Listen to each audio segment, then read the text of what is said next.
going to do for somebody, do we think about that? Not necessarily. We just see those opportunities, and then hopefully we jump on them when those happen. Self-righteous service usually requires external rewards, which is going back to what Eric was saying. It needs to know people see and appreciate the effort. It seeks human acknowledgement with proper religious modesty, of course. So, do we do that? We can seek human acknowledgement, but we may do it in a way that puts in the proper religious modesty. What do I mean by that?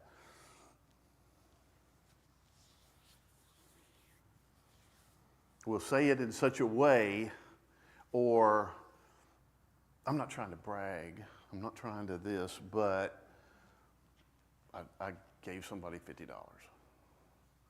Or you just work it into the conversation accidentally, or whatever. You feel that need to not keep it hidden. I gotta let somebody know that I did this, or it'll just go in vain.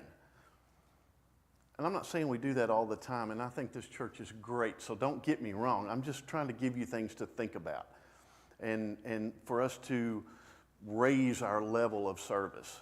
Because we can always raise it, you know. We all feel like, well, I serve. It's just like humility that we were talking about just a second ago. If I have to tell you and say, Esther, I'm humble. Am I really humble? I'm the humblest person you know, Esther. You're laughing too loud. So am I really humble when we do those type of things? True service is content with keeping it to ourselves. We're going to find the joy in what we have done and not blabbing it to somebody else for whatever reason. Self-righteous service is concerned about results. This is tough right here, I'm telling you. Will the person served appreciate the work or return the favor? Should they have to return the favor? And then, here's the tough part. You become a little bitter because they didn't return the favor or they didn't appreciate it the way you thought that they should appreciate it. And then the results fall below your expectations. That ever happened to you? I can promise you it's happened to me. Just in common courtesy or something, if we did give a graduate or something $50 or whatever, and I didn't get a thank you card, because my parents preached to me, you give them you write a nice thank you card, and then I don't get a thank you card, I don't hear anything from them, which is common courtesy, and I'll go, well, that goofy kid didn't send me a thank you card, or didn't send us one. I got to include Jay in there, but that's the way, we were raised like that too. And your parents, sometimes parents were like that. I was, well, that kid, he won't do it. But that makes it hard when you have, you become bitter if the results fall below your expectations. I just want to see if you ever had that feeling. If it's very thought-provoking, I think. True service does not need to calculate the results. It's just happy to be able to serve friend and foe alike. So I say that to say this. Do you think we sometimes use self-righteous service for some people and true service for other people, depending on how we feel about them? We get too caught up in trying to please man. We do get caught up with pleasing men. Sometimes, maybe we don't mean to, but we do it sometimes. But if you've got somebody like we talked about last week, of, love your enemies, and, and under submission, and we love our enemies, but then we may help them out, but we may help them out because it's a self-righteous deal. Well, I'm better than they are, so I'm going to do blah, blah, blah. And it wasn't from the heart. You were doing it for a hidden agenda. So it's just things to think about, but I think sometimes we try as humans, and we have to work on it, of using self-righteous service on some people and true service on the others. And then that begs the question, if you're doing it to some, are you being self-righteous to all? I mean, you can open up a big can of worms on that. Is any of your service true service? Can it be, is it one way or the other, or is there a little bit of one, a little bit of the other one? I think it's interesting talking about all those different things. Y'all are getting a dose of what goes on in my little head. Sometimes we serve the powerful. Okay, this is a good point. Sometimes we serve the powerful to get an advantage. Sometimes we serve the low and the defenseless because that will ensure a humble image. Have we ever done that in our jobs? Have we done it I think it could happen in the church, obviously, but I could see it more. I've seen it happen a lot in work, where they're gonna, they may do something that seems to be very humble, but they made sure we all knew about it. And, however you do with, I would like to promote, so I'm going to make sure that I do the things that I need to the more powerful than I am, or higher status in the job, to hopefully that I'll get to move up sometime. True service would be indiscriminate. Don't care if he's a captain or a major or a colonel or whatever. It doesn't matter. We're going to treat them the same. Let's go to Mark 9 and 35. Mark 9.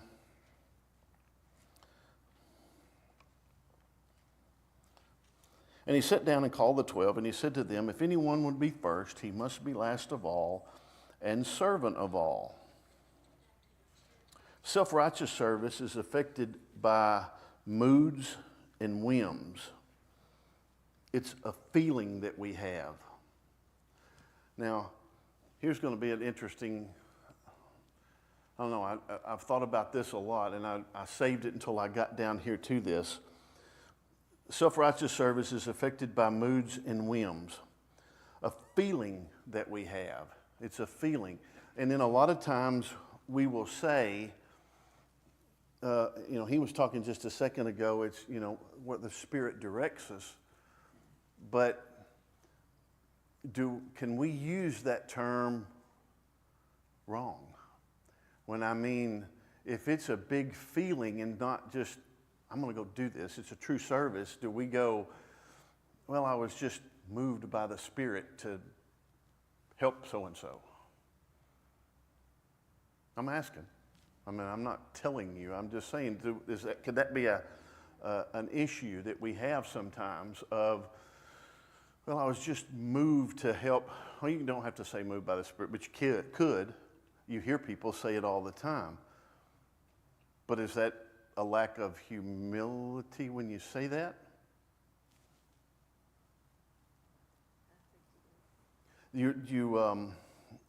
I was moved to do this, and the feelings are when we have feelings about that, then we're picking and choosing what we're choosing to serve a lot of times. The service, I love this saying here. This keeps me, I thought this was really good. The service disciplines the feelings rather than allowing the feeling to control the service. Does that make sense? I'll say it again. The service disciplines the feelings rather than allowing the feeling to control the service.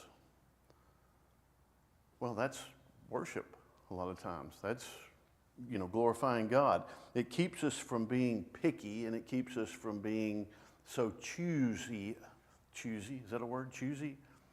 Keeps us from choosing what we want to serve, who we want to serve, how we want to serve. That self-righteous, I've talked about this a lot, but self-righteous is temporary. True service is more of a way of life. It's just who you are, what you're doing. And then self-righteous service, and I know many of y'all have seen this, tears down community efforts, is the way I was reading this. And then true service builds community efforts, makes them stronger. So how many times have we been on a committee or whatever, and there is a little bit of self-righteous service going on in the church or in your community, in your work, those type of things, and they end up, I don't know if they control the committee or control whatever you're doing, but it disrupts the fluidness of what you're trying to accomplish as a group setting. And so when you have true service, nobody cares who gets the credit. We're all working together and to be stronger. Okay, Esther, I'm getting into service and humility. You couldn't wait, could you? Service and humility. The grace of humility is worked into our lives through the discipline of service. Humility is one of those virtues never gained by seeking it. I think that's interesting to talk about. And then I put this in here. The more you pursue humility, I think the further distance you get away from it as you are trying to pursue it. Specifically trying to go after it. And then I was talking about it earlier. When we think we have humility, most of the time, I would say we probably don't have near enough. We may have some, but I don't think we have enough. If we're saying that, I'm humble. Yeah. You are a little bit.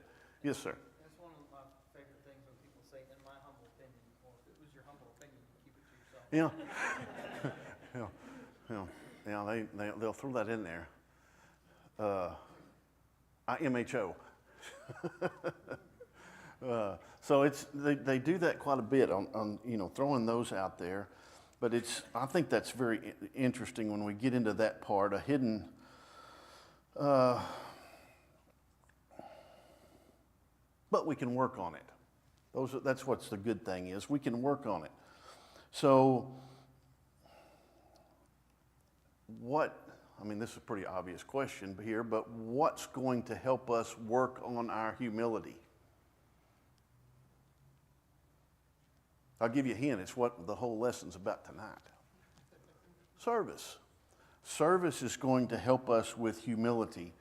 True service is going to help us with our humility. When we set out on a consciously chosen course of action that promotes the good of others, and for the most part, a hidden work, a deep change occurs in our spirit, our soul, our heart, the way we operate. Nothing disciplines the desires of the flesh like service. Nothing transforms the desires of the flesh like serving in hiddenness. Why is it humbling to do your services, the big ones or the little ones, and it's hidden from other people? Why does that help your service? Why does that help your humility? You're not looking for gratitude up front, and it's not necessary for people to know what you do. God knows. That's right. Who are we trying to do this for? Why we are trying to do it? And I'll put this in here again, but I feel like it ties in good. The flesh will devise subtle, religiously acceptable means to call attention to the service rendered. The flesh will devise subtle, religiously acceptable means to call attention to the service rendered. Do we give in to this sometimes? Yeah, I think I do. I think I have. I do. but I always can work on it. But if we refuse to give into it, crucify it, so to speak, get rid of it, work on it, every time we crucify the flesh, then that's working on the pride and for the arrogance that we can have. 1 John.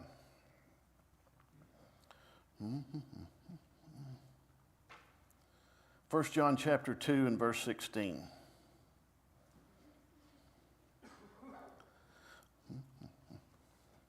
For all that is in the world, the desires of the flesh and the desires of the eyes and pride of life is not from the Father, but is from the world. The desires of the flesh. What is he talking about? Or the lust of the flesh. What do we think about when we think about these things? I'm just going to break those down a little bit. What does lust of the flesh mean here, or desires of the flesh? What's he talking about?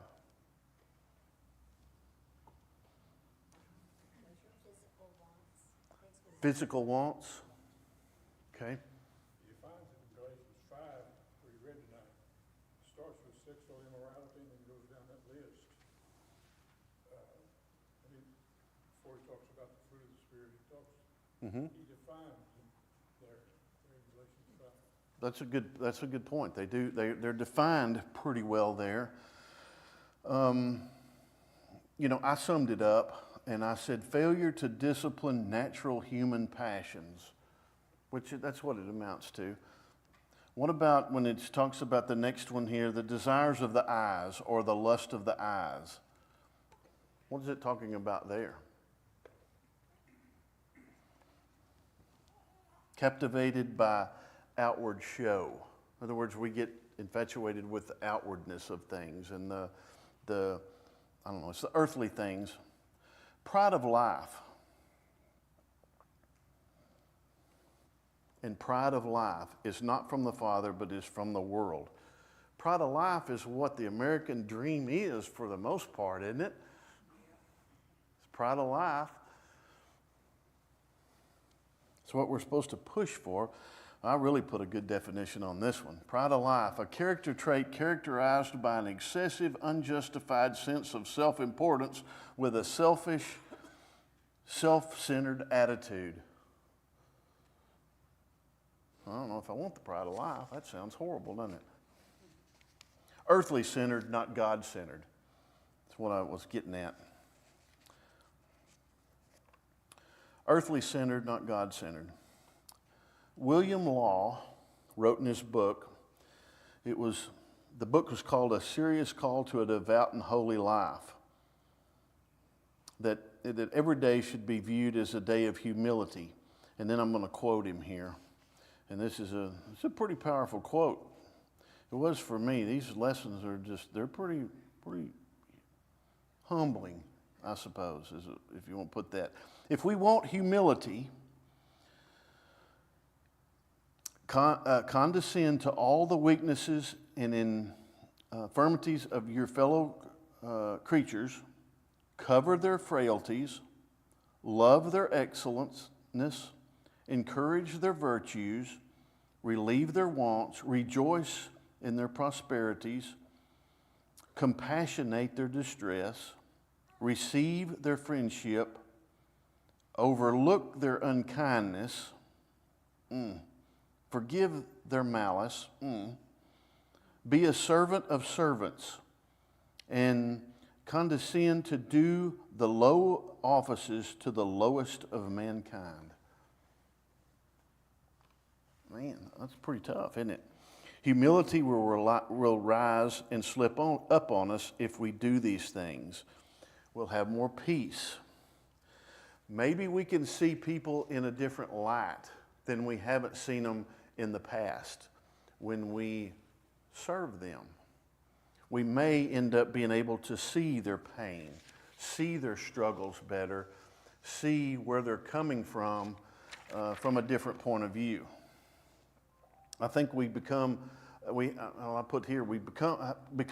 of a deeper love and joy in God but it's also a deeper love and joy in our fellow man as well.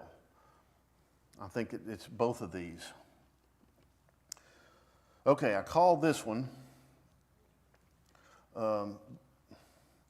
yeah, but. And so here's what I would think you look at, because these are very difficult. These are things that we really have to think about as a discipline. So I put here, all right, Lacey, if I do all of that, people will take advantage of me and they're going to walk all over me, and I don't want them to do that. I don't want them to do that.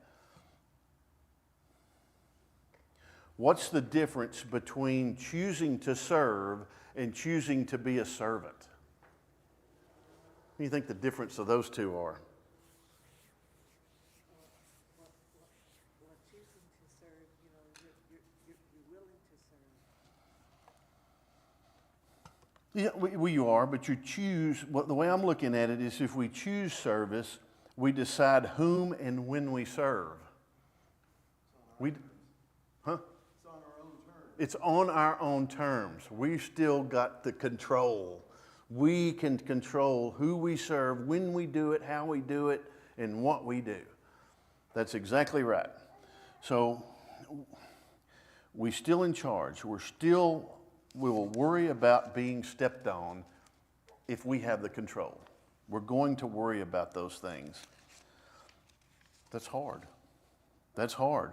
When we choose to be a servant, we give up the right to be in charge, and we become available, and we become vulnerable.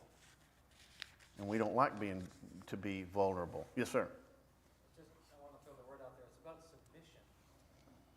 Submission and trust.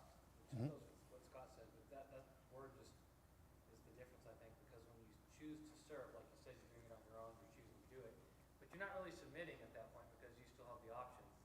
But when you choose to be a servant, you're submitting to that office or that role, and then it's out of your hands, and you have to do it whether you want to or not, but you ultimately want to because you submitted. This is a tough struggle to know how far do you go with letting people walk all over you? How far would Jesus go?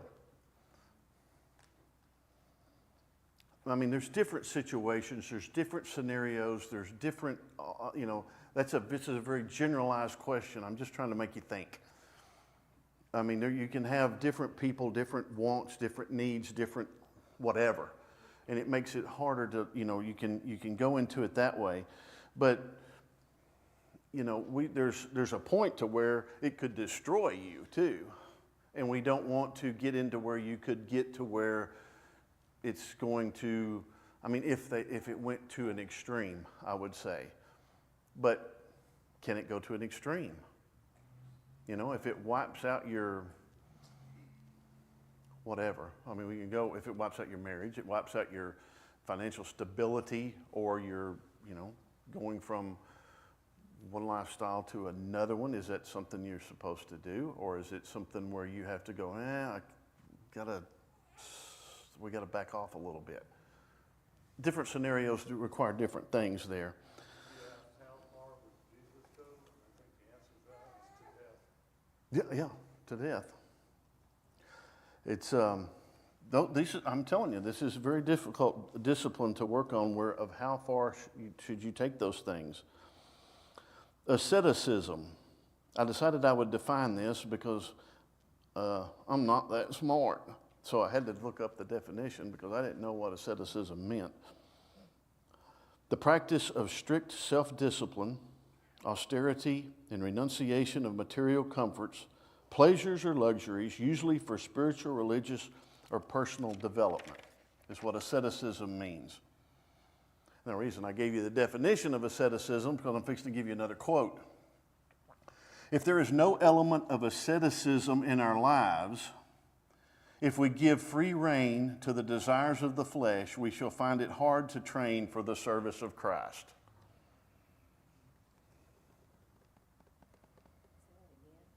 So, basically, I'm saying we have to have the discipline to control the desires of the flesh. And like I said earlier, service is a way of life. It's one thing to act like a servant and another to be one. And you know, there's a lot of truth in that. Is it possible, I'm going to ask you another question, is it possible to master the mechanics of service without experiencing the discipline of service? Absolutely it is. I would say on every one of the disciplines that we are going over in this series, we can get into the mechanics of submission, the mechanics of service, the mechanics of fasting. We can learn the mechanics of it, but do we get to the discipline of whatever that discipline is?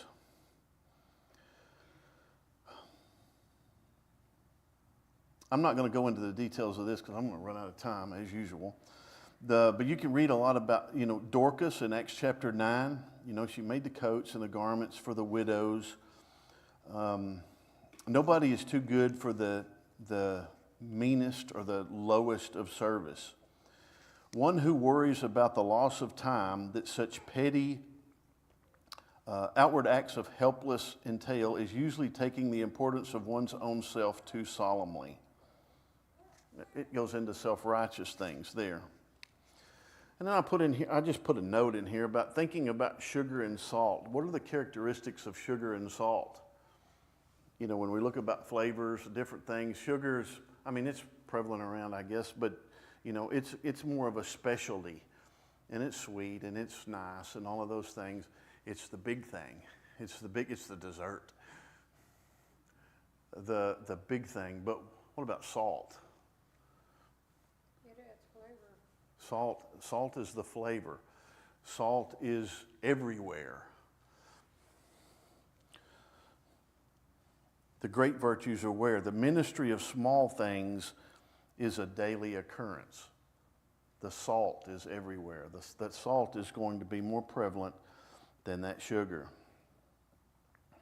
Sugar destroys, salt preserves. Have you had someone, I'm just going to ask you, let me change this up a little bit. Have you had this happen to you? Someone calls you, it doesn't matter from the church, your neighbor, it doesn't matter who it is. Someone calls you and they ask you, in your mind, you're not saying it out loud, that's the dumbest thing. I can't believe they're asking me to do that. What are you going to do? It's trivial to you. It's trivial. It's mundane. It's a little thing that means the world to Carrie, but why would Carrie ask me to do something like that? That's the goofiest. What are you going to do?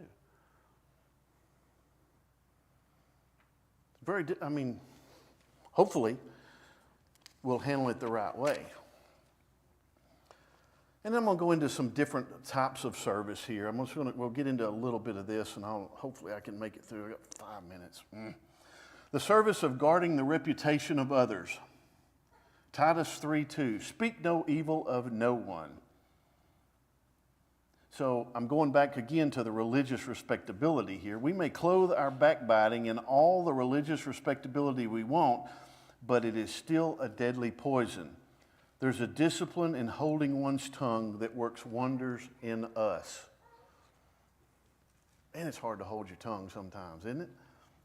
But sometimes that's absolutely the thing that we need to go. Now I'm going to ask you another difficult question. You don't have to answer it.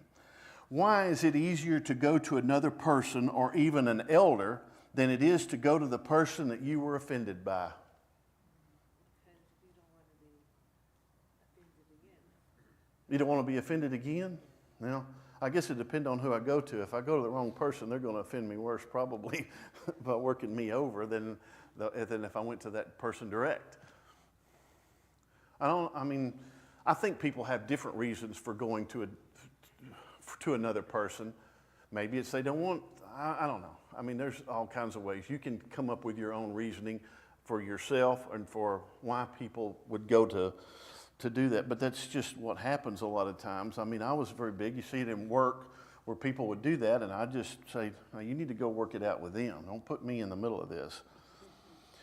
Guarding the reputation of others is a lasting service. If people, I always love this saying. I've heard it for a long time, and I just threw it in here. If people say bad things about you, live so as no one will believe it. The service of being served. Sam was right Sunday morning. I remember him saying, we just love Peter, don't we? But he was right about that. When Peter, when he started wanting to wash, when Jesus started washing feet, what did Peter do? He said, you're not washing my feet. Why would he say something like that? He didn't want his master to stoop that low. And we could see it that he was being, it was humility if you wanted to look at it that way, but I don't think that's what it was. I think it was Kit talking about pride. I think it was pride that he didn't want to, that's why he didn't want him to do it. If Peter had been the master at that particular time, do you think he would have washed their feet?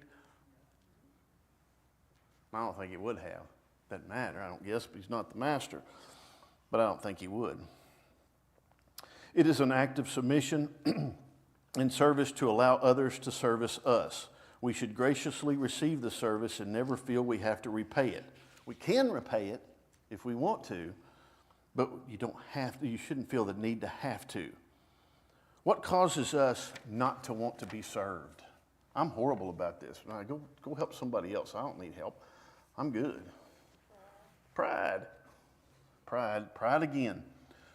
Service in common courtesy. And we already talked about this. Titus 3 and verse 2, to be gentle and to show perfect courtesy toward all men. Missionaries get this, don't they? They'll go into somewhere, if they go into another culture, they're going to talk to those people there, get an idea of what's going on, before they start going through their missionary journey. But sometimes we don't do that in an area where we, might not show common courtesy, and then we wonder why people are not listening to us. I think that's pretty important with the way things are now with, information technology. It's kind of a depersonalized society at this, to an extent with all of the things that's going on now. I think courtesy is much needed. And then we get into the service of hospitality. Practice hospitality and ungrudgingly to one another. And it was, that's in 1 Peter, but that's also a requirement of an elder, if you look in 1 Timothy and Titus. Just hospitality. We don't have people over to our houses as much as we used to, but I still think it's a good idea that when we can do those things and we don't feel like they're going to rob us blind, but then you get into a spot where they do, now I'm having to skip a whole bunch. I'm almost done. I don't know who's ringing that, but I'm going to go find them. Or do I need to be humble to them? We need to listen. I'll be done really quick. Listen to understand. We don't have to have all the answers to listen well. In my work, I had to do that a lot with drowning, the survivors of drowning victims, different things. They made me do that a lot when I was a young officer. And they just said, well, we're not going to do it. You're going to go do it. And it's very tough. But what did I do? I listened to them. I just sit there with them. Sometimes I wept with them. There's just a lot of things that we can do. I'm almost done, I promise. A service in bearing each other's burdens. We do need to do that, bear and not fall prey to it. How can we do that and bear each other's burdens but not fall prey to it? We fall short. We try to do that and then we don't. Then we get into a rut and then we burn ourselves out. We lose our joy. Jesus was able to do that. He said his yoke is easy and his burden is light. So we just have to be careful of that. With Jesus as our teacher, we can make it. And then the last thing was service of sharing the word. And so my whole point to the whole thing is here's your takeaway. I skipped 2 pages, but that's the way it is. My big point is to take away, we must always have on our minds the ministry of the towel. When service comes from deep in the heart, joy and peace are there. So just think about this over the next week, whatever, if it, I put in here, something would be nice to have if you say a prayer or if you start some day out, maybe in part of your prayer you could say, Lord, help me to find somebody that I can serve today. Let me, put somebody in my life that I can help serve and I can help be that kind of person that I need to be. Okay, I'm going to have a quick prayer and then I'll let you go. Our most gracious and loving Heavenly Father, we're so thankful for this opportunity that we can come together and study your word. We're thankful that for your grace and for your mercy. Father, we ask that you would be with us in our hearts as we work to be submissive. We ask that you would be with us as we strive daily to build up our service, that we can walk more Christ-like and that we can change our hearts and our minds to walk as close in Jesus' footsteps as we can, and help us to work through in your word and to meditate upon that word to where that's on our hearts each and every day, and that we can be closer to you so that we can have that home in the after while.